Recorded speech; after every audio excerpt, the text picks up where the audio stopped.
Hello, thank you for clicking on this link to watch this video on identifying low literacy ESOL learners, adult low literacy ESOL learners.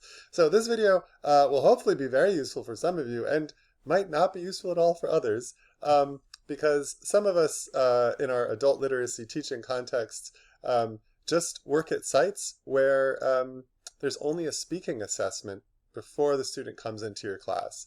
So the student walks in, the case manager sits them down, and as the teacher, you have to figure out very quickly if this student has low literacy so that you can support them appropriately. And if you don't figure it out real quick, it can take a little while. So, just to start off, I wanted to say, well, who am I talking about when I say who a low literacy ESOL learner? This is not someone who has a lot of formal education in their first language, but is just new to the Roman alphabet, just new to writing in an English script.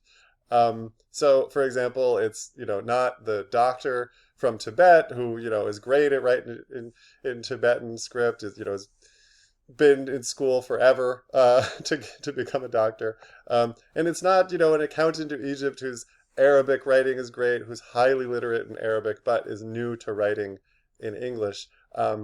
It is someone who has, as it says, limited or interrupted formal education in their first language. So even in their first language, they have difficulty reading and writing.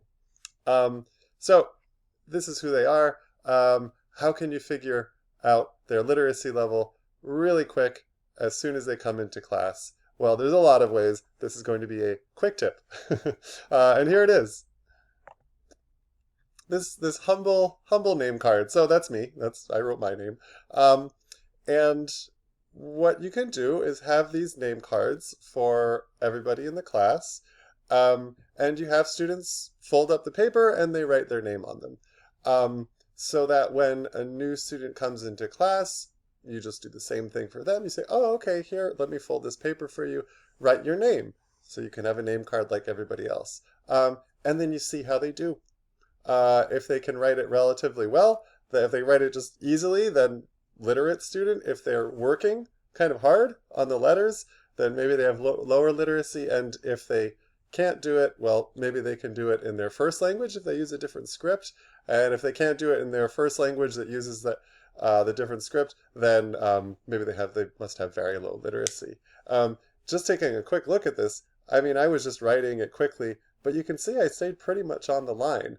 And so again, a student with lower literacy, the letters might be going up, they might be going down, the sizes might be different. And there it is. So, name cards. This is a quick literacy assessment you can do, of course. That's how I introduced it.